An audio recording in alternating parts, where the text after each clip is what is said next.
Assalamualaikum warahmatullahi wabarakatuh. Perkenalkan, saya Asif Maulana dari Universitas Pamulang, Fakultas Ekonomi dan Bisnis, Program Studi Manajemen.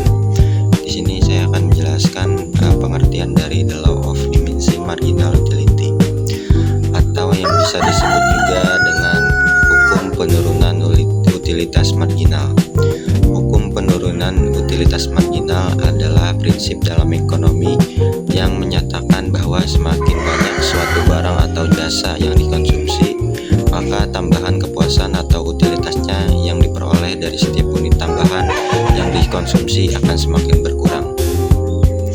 Dengan kata lain, utilitas marginal akan menurun seiring dengan peningkatan jumlah konsumsi dengan konsep dasarnya. Pengertian utilitas tersebut adalah ukuran kepuasan atau manfaat yang diperoleh konsumen dari mengkonsumsi barang atau jasa. Utilitas marginal adalah tambahan kepuasan yang diperoleh dari mengkonsumsi satu unit tambahan dari satu barang atau jasa. Konsumsi yaitu proses di mana konsumen menggunakan barang atau jasa untuk memenuhi kebutuhan dan keinginan mereka. Contoh, misalkan seseorang sangat lapar dan memutuskan untuk memakan pizza. Pada potongan pertama, mereka mungkin merasakan kepuasan yang sangat tinggi.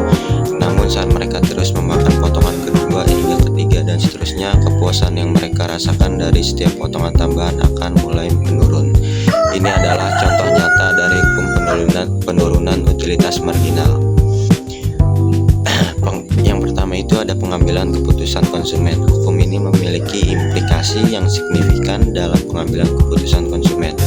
Ketika konsumen mempertimbangkan untuk membeli barang atau jasa, mereka akan membandingkan utilitas yang harus dibayar. Jika utilitas marginal dari barang tersebut lebih besar daripada harga, konsumen akan cenderung untuk membeli. Sebaliknya, jika utilitas marginal lebih rendah, mereka mungkin akan memilih untuk tidak membeli.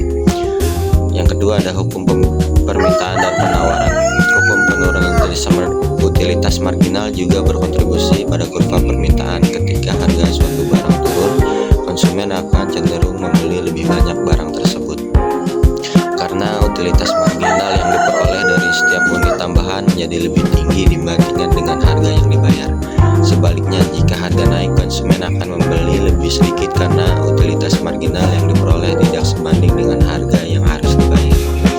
Yang ketiga ada diversifikasi konsumsi. Hukum ini menjelaskan mengapa konsumen cenderung mendiversifikasi konsumsi. Ketika utilitas marginal dari suatu barang menurun, maka konsumen akan mencari barang lain yang memberikan utilitas marginal yang lebih tinggi. Ini mendorong variasi dalam pola konsumsi untuk menciptakan permintaan untuk berbagai jenis barang dan jasa. Keterbatasan dan kritik terhadap hukum penurunan utilitas marginal. Yang pertama ada keterbatasan. Meskipun hukum penurunan utilitas marginal adalah prinsip yang berguna dalam ekonomi, ada beberapa keterbatasan. Yang pertama ada subjektivitas utilitas.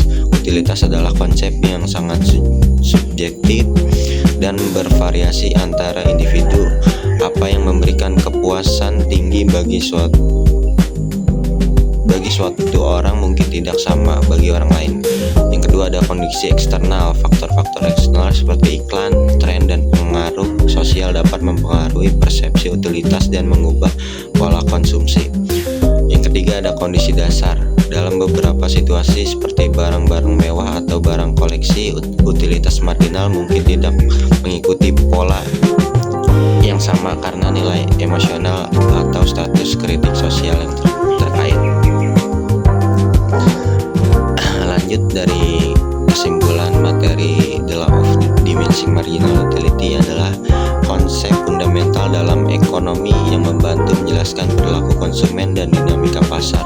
Meskipun memiliki keterbatasan dan kritik, hukum ini tetap menjadi